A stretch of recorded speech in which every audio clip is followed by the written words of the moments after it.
Welcome into a Monday edition of Hittin Hard with Jon Chuckery on Locked On Sports Atlanta. Today on the show, it's not time to panic yet. Marcell Ozuna is really becoming a problem, and don't be surprised if Avery Williams doesn't get some touches in the backfield this year. It's all next. Hittin Hard with Jon Chuckery, Locked On Sports Atlanta. This is Hittin Hard with Jon Chuckery, part of Locked On Sports Atlanta, and it starts now.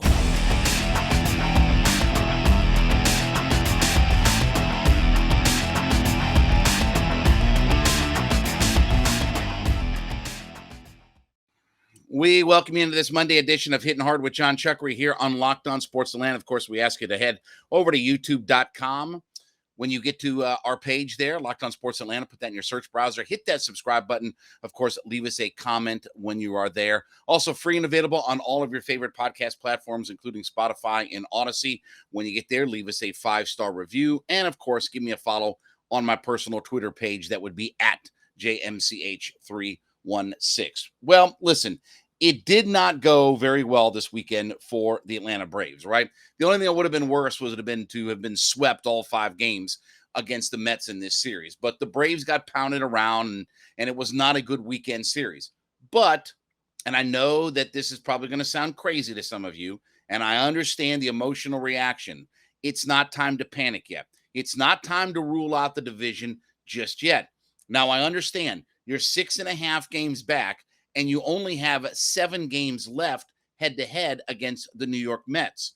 But when you start to look at the schedule for the Atlanta Braves, for instance, they're going to start a series tomorrow night, 2-game set against the Boston Red Sox, who are in last place right now. And then when they get that done, they're going to head to Miami to play the god-awful, low-life, pawn scum, bottom-of-the-barrel sludge Miami Marlins. Then they'll come home for 4 against the New York Mets. And once they play that 4-game set against the Mets here, they will not see the Mets until the first week of October, and it'll be the second to last series of the year. So with that, when you look at the Mets schedule, they've got the low-life, pawn scum Cincinnati Reds. They've got the Philadelphia Phillies. Then they'll take on Atlanta, and then they'll go to Philadelphia after Atlanta. Then they have the Yankees after that. And, by the way, they have the Dodgers coming up at the first part of September. So, yeah, you're going to have to do a little bit of scoreboard watching, right?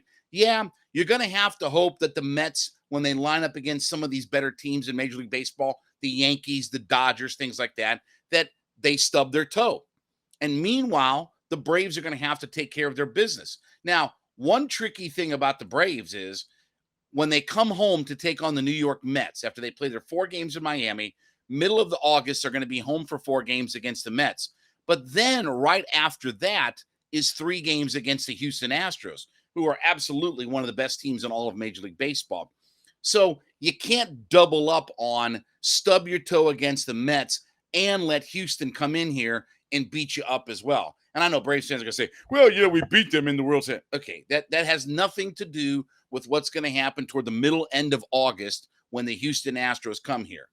You can't afford to lose to the Mets and the Astros and get pounded around against some of the good teams. And I think going into this series, the Braves were like 4 games below 500 against teams above 500. So like most teams, you're not going to rack up all kinds of wins against the top teams in Major League Baseball, right? You're going to beat up on the Marlins and the Nationals and the Diamondbacks and the Rockies and Pittsburgh and all those kinds of teams. And fortunately for the Braves, they have those games left. And the fact that the Braves don't have to play the Los Angeles Dodgers. Remember, they are done with the Los Angeles Dodgers.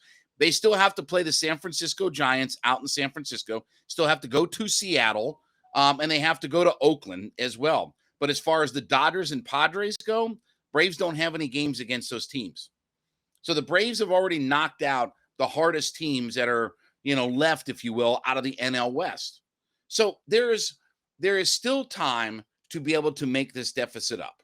Okay. Obviously, they now, when this 4-game set comes here to Truist Park, they absolutely positively have to make sure that they handle their business against the Mets. Probably realistically 3 out of 4 against the Mets. Now, we'll talk more about this in just a second here, but let me talk about my friends over at betonline.net, the fastest, easiest way to check in on all of your betting needs Look, baseball is cranked up. We're headed to pennant races. We just started football up, right? Falcons are going to play on Friday.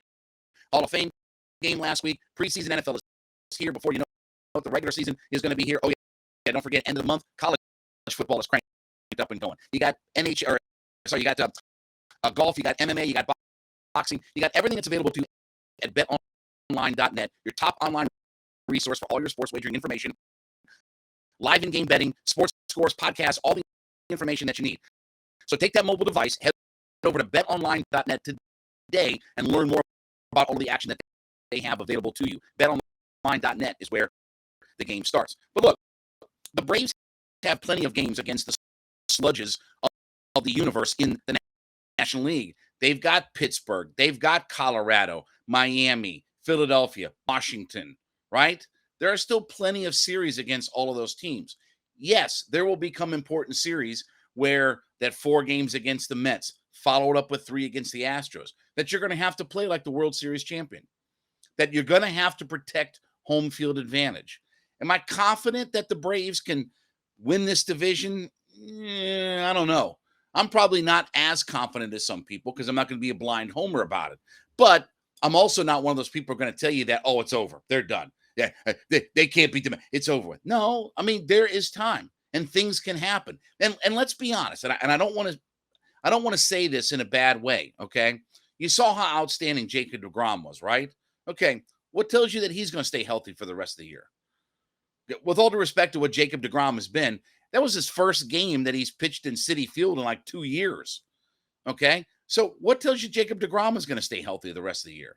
I'm not wishing any bad luck on him or anything like that, but, you know, history tells you that, maybe this is a guy who has trouble at times staying healthy and pitching when his team needs him the most. So, look, things can happen. As we say in the wrestling world, plans change, pal. But there's still time for the Braves. You still have a third of the schedule left. Braves have played 2/3 of their games thus far. You have a third of the schedule left, 50-some-odd games, right? Yeah, you're going to have to handle your business against a few good teams. But you have a lot of sludges of the universe. And you make up a game here, you make up a game there, you do a little scoreboard watching, and you can get this thing back on track. Now, look, the Mets come here to Truist Park and you lose 3 out of 4. I'll be the first guy to come on this airwaves here and tell you that the division is over. And now it's time to think about the wild card. But I'm not ready to throw in the towel just yet. Even, you know, what do they always say, that the day is, you know, at its darkest right before the dawn, right? The old saying from the Dark Knight movie, you know, it's darkest right before the dawn. Well, that's kind of what it is right now for the Braves. And yeah, that sucked this weekend. We're going to talk about one guy coming up here in the next segment that can't seem to get himself figured out. And we're not going to say I told you so, but maybe we told you so, you know, around here. But it's not over yet. 6.5 games is not an insurmountable lead. You know, the Braves are going to have to change some things and do some things differently. We saw Ian Anderson headed down to the minors, right? That's going to be interesting. I'm not necessarily in favor of that. We'll see what Anoa's got when he comes up here. I thought Odorizzi was fine in his first start. They've got another doubleheader coming up this weekend when they're in Miami. So, yeah, you're going to have to figure some things out, and there's some tweaks and changes and things like that are coming. But you stay the course, right? You keep just winning series. The old Bobby Cox principle: win a series, 2 out of 3, 3 out of 4, whatever it is, win a series, right? Just keep piling up series wins, and things will get back on track for it. I know it looks bleak right now, and I know Braves fans are starting to jump off the bandwagon, but I'm not there yet. Let's see what happens when the Mets come to Truist Park in that 4-game set.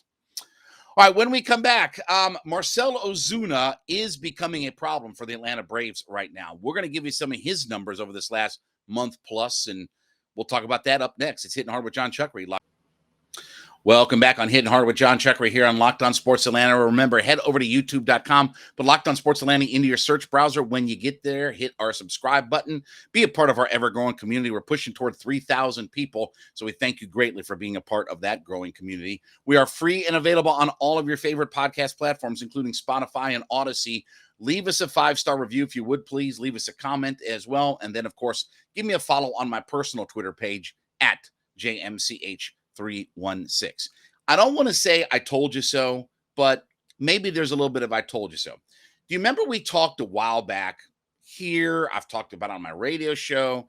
The fact that I always question the idea of Marcell Ozuna and the signing of him. And look, when the Braves signed him after that 2020 season, right? You were almost kind of backed into a corner. The whole fan base like, we got to get this guy and this and the other. And, he had a monster year in the 60-game pandemic. But there were red flags. Obviously, this is before we knew about the domestic dispute stuff and all that kind of stuff. But from a baseball perspective, I had said, well, look at his time in St. Louis. He was kind of a one-trick pony. He didn't do a whole lot. He hit a bunch of homers, didn't hit for much average, struck out a bunch, didn't drive in or score a lot of runs. He's not a great defensive player anymore. I know he did win a Gold Glove early in his career, but, really since his, kind of final season of Miami where he put up the monster numbers as he was getting out of there, the pandemic season, he also talked about, he took the time off during the pandemic to get himself in shape.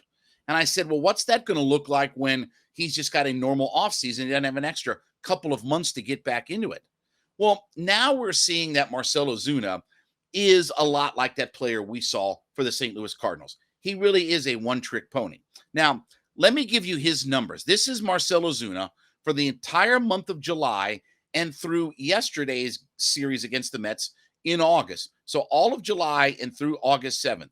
He is hitting in that time over a 29-game stretch, 188 with a 229 on-base percentage and a 357 slugging. That comes out to a 586 OPS with 5 homers, 10 RBI in 29 games, only 12 runs scored, 4 doubles. He has 28 strikeouts to 6 walks. In fact, he has almost as many strikeouts as he does hits plus RBI together. Now, look, it is what it is with Marcell Ozuna at this point. You're stuck with Marcell Ozuna. Is he a really high-paid guy? No, he's in the $18 million range, but he's not going to be an easy guy to move his contract off come next year. You're going to have to be willing to not take very much for Marcell Ozuna in the offseason if you're going to move on from him. Right? Because he still has another, I think 2 years left on his deal that he signed. But right now, he is, because he can't field and he doesn't steal bases and he doesn't get on base, he is the ultimate one-trick pony. He is what Mark McGwire was for a lot of his career. He can hit home runs. He can drive the ball out of the ballpark, and that's not a bad thing. But Marcell Ozuna isn't giving you a whole lot right now. And the thing that made him so fun during the pandemic, right? Remember, he hit like 330 the year of the pandemic in a 60-game set, right? And he's hitting the ball the other way, hitting a double the other way, a single the other way, and all this kind of stuff, and brought all the energy, right? It was great. But you can't steal first base, right? You can't just arbitrarily take first base. And a lot of the things that he was doing in the pandemic year aren't there now. You don't see him going the other way and this, that, and the other. You basically wait for him to just find a mistake pitch and pull it and hit it out of the ballpark. And he can still do that. And that was his profile with the Cardinals. In those couple of years with the Cardinals, it was, he doesn't hit for much average. Yeah, he strikes out a lot, but he can hit the ball out of the ballpark. Yeah, he's not going to drive in a whole lot of runs. He can hit 30 homers and drive in 88 runs. Well, that's not a very good ratio. You're a 30 homer guy in Major League Baseball. You're getting plenty of opportunity. And by the way, it's not like he's with some ham and egg lineup, right? This isn't the Cardinals lineup where it's Arenado and Goldschmidt and a whole bunch of ham and eggers after that.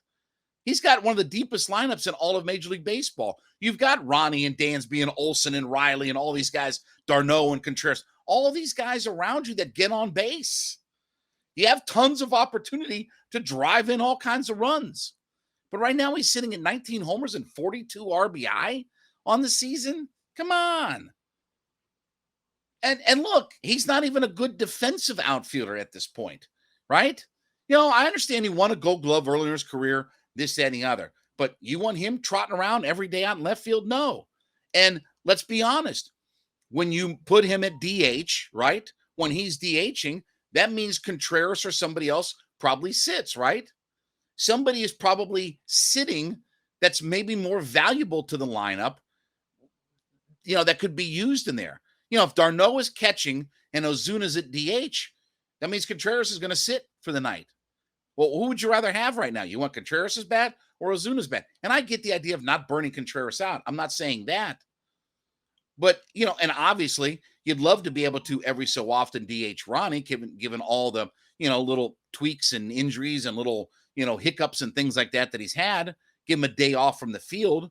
Again, the other night in that 8-0 game that Ian Anderson couldn't even win with an 8-0 lead, if not for the defense of Ronnie out in right field and Michael Harris out in center field, who knows what that game would have looked like.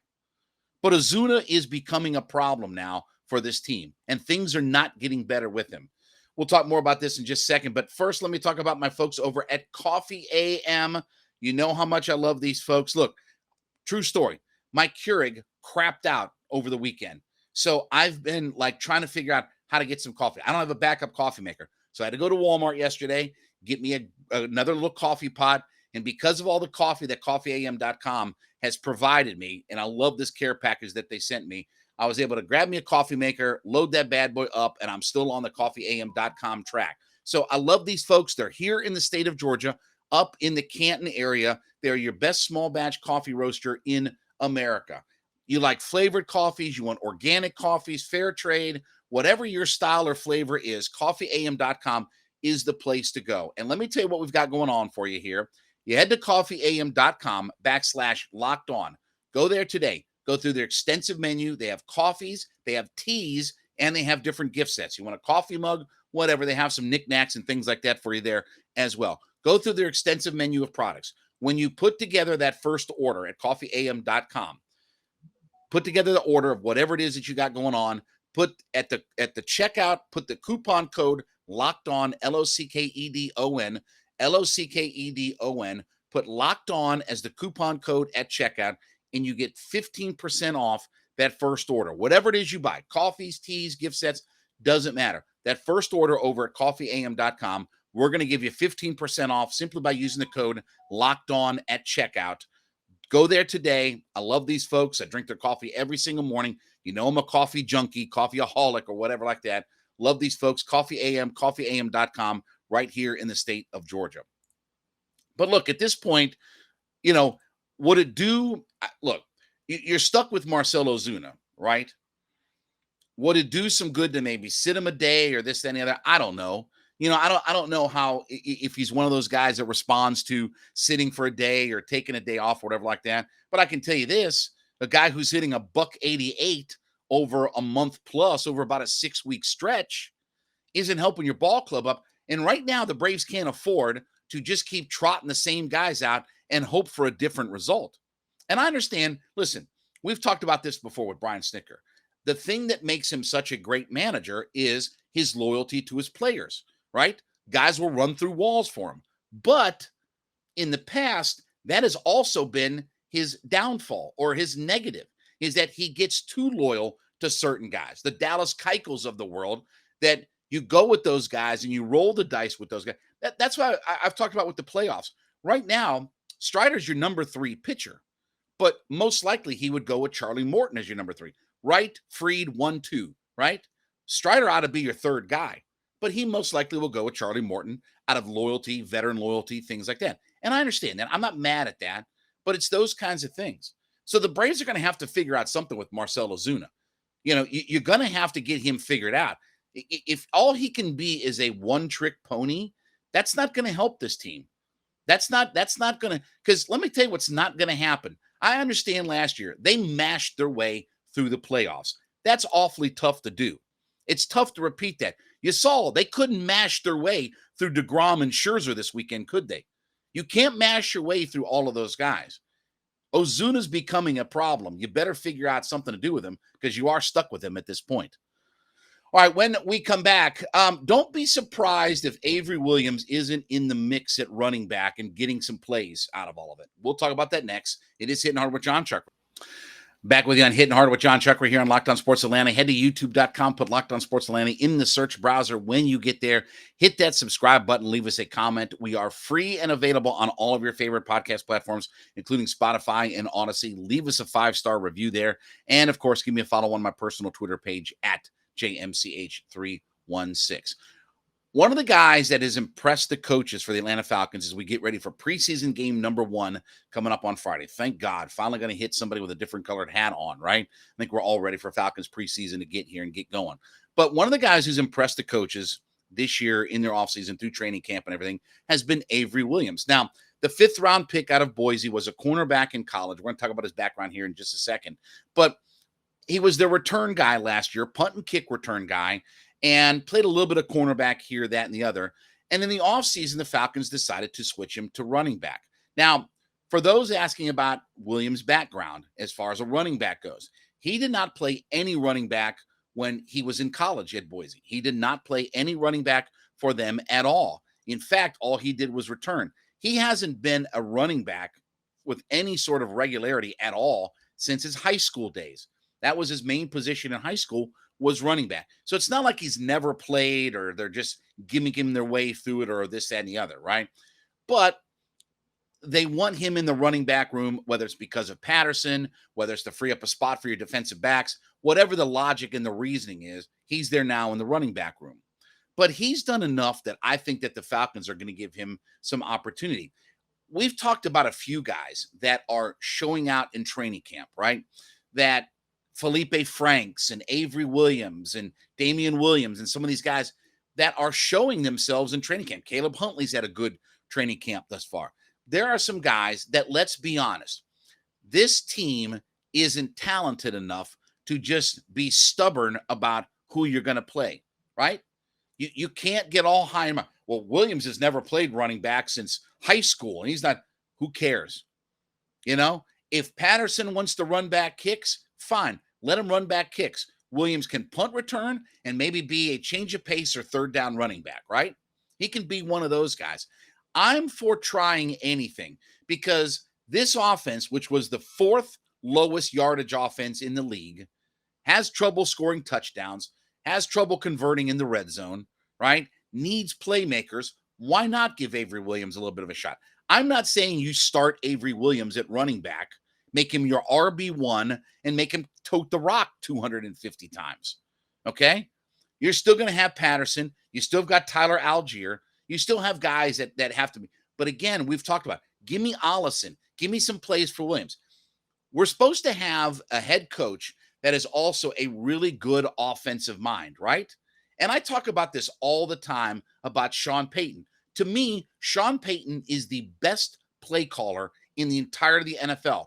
Sean Payton gets more big plays out of vagabond guys. To make Taysom Hill look as good as what he does at times is because of how good Sean Payton is. Not because Taysom Hill is a great player, but Sean Payton knows how to use his offensive personnel, and he gets the most out of his guys. I need my head coach to do that as well. I need to know that my head coach, who's supposed to be one of the better younger offensive minds coming in the league, can figure out a way to maximize my personnel, because we're not going to out-talent or overwhelm anybody in the league this year with our roster, right? There's a reason why they rank at the very bottom 30, 31, 32 of the league in roster strength and all that kind of stuff, or how good the rosters are. There's a reason why they're picked to win 2, 3, 4, 5 games, right? Because you have to have some talent at some point. But Avery Williams is showing out in camp. I got a chance to watch him a little bit more up on Friday, up at camp. I was up at training camp on Friday, watching him and just seeing some of the things that he's done. Why not? You know, if you can get whatever, a couple of plays here, a couple of plays there out of Avery Williams, where maybe he catches a pass out of the backfield, or maybe you run a specific type of running play for him to maximize his talent, then use him. You know, this is why I do have some confidence about the Falcons. Now, look, I've only picked them. They're going to win. I think they're going to win 6 games this year. So I'm not picking them to blow the league away and be a 14-win team or something like that. But the reason why where Vegas has them at 4.5, I think they're a 6-win team, is because of coaching, is because of what Arthur Smith and Dean Pease and their coaching staff can do. So whatever Arthur and Dave Ragone and some of these guys have to do to maximize the talent that they have, you have a lot of younger, unproven talent. Look, Algiers a rookie. Can he hold on to the football? He had some fumbling issues at BYU. But let me tell you what he also had. 1,500 yards and 30 touchdowns at BYU. So there are some guys that you're going to have to get creative with. Our wide receiver core, right? Our wide receiver core, you have a top 10 pick in Drake London, and then everybody else is a cast-off from somewhere else outside of Zacchaeus. And what's Zacchaeus been for this team? 15, 20 catches, right? I mean, he's the ultimate, poor man's possession kind of guy, right? So you've got to get creative on your coaching staff with using the personnel that you have. And this is where I have some hope. So Avery Williams, who has done some good things in camp, he's gotten some reps with the running backs and things like that, where there hasn't always been a whole ton of reps with the running backs. It took Algier, a week or so into camp to really get into some reps and things like that. Give some of these guys a shot. If you think Avery Williams can make a play or two to help you out, more than just special teams, especially if Patterson is going to be, if they're going to let Patterson run kicks back and all Williams is going to have to do is return punts, then you've got to get him in the mix. Okay, so he's not a defensive back in the NFL. That's cool. I got no problem with that. And he played running back in high school. Cool. Let's give him a shot. Let's see what he can do. I want to see a little bit of Allison. I want to see some Avery Williams. I want to see some of this, some of that. Beep, bada, boop, bop, bop, right? We got to get creative with our coaching and with our personnel. And Avery Williams is one of those guys. Who knows? Maybe he hits one big play for you. Maybe he hits a 60-yard run that goes for a touchdown and changes up a game and helps you win a game. Okay. This is where head coaches make all these millions of dollars, right? Is to figure out how do we get guys like Avery Williams to help contribute to our team. It's easy to just drop him back in a punt and kick return and say, go get him, Tiger. It's easy to do that. I can do that. Hell, you don't have to pay millions. Give me $50 and I'll fill out, oh yeah, there's Williams, our return guy. Go get him, Tiger. Go get him, Bronco. We can all do that, but finding a way and finding what his talents are to try to help you out. And obviously, look, we talked about Felipe Franks and he's looked really good. Caught another touchdown pass the other day in training camp, right? I think it was Saturday he caught a touchdown pass, right? Being in the NFL is better than not being in the NFL. And one of the ways that you stay in the NFL is being versatile, right? Being open to adapting to different things. Because, for instance, with a returner like Williams, okay, if his only role is he's going to be a returner, then you better tell me he's Devin Hester, Deion Sanders, or Darrell Green back there. He better be able to completely change a game back there doing it. Well, if he's not going to run kickoffs back and it's only going to be punts, then his exposure is going to be limited. You have to find another role. If you tell me that because of his size and physicality and things like that, where he's a 5'8" guy and 187 pounds, that he's not going to play corner in the NFL, which I get that, then you got to find a way to be creative with him. Let him get some touches at running back. I'm not saying you line him up in the eye and you run him, power run him through, your right guard, but be creative. And that's what I'm hoping for when I hear about Franks and Williams and some of these guys. This is where our coaching staff has to get creative, has to find new roles for guys that otherwise would be very limited in most other teams' offenses. All right, we thank you so much for making Hittin' Hard with Jon Chuckery your first listen. Make sure you make my friends over at ATL Day Ones your second listen every day. My friends Jarvis Davis and Tanitra Batiste talking about all things in the heart of the city of Atlanta. They got you covered. Dogs, Hawks, Falcons, Braves, whatever it is you want to hear and beyond, too. They have a little bit of fun on that show as well with some of the pop culture stuff. Check them out free and available on our YouTube page at Locked On Sports Atlanta. Subscribe to it. Be part of our ever-growing community. 5-star review us on your favorite podcast platform, Spotify, Odyssey. Download us for free, of course. And then also give me a follow on my personal Twitter page at JMCH316. Be back with you tomorrow. It's been Hittin' Hard with Jon Chuckery, Locked On Sports Atlanta.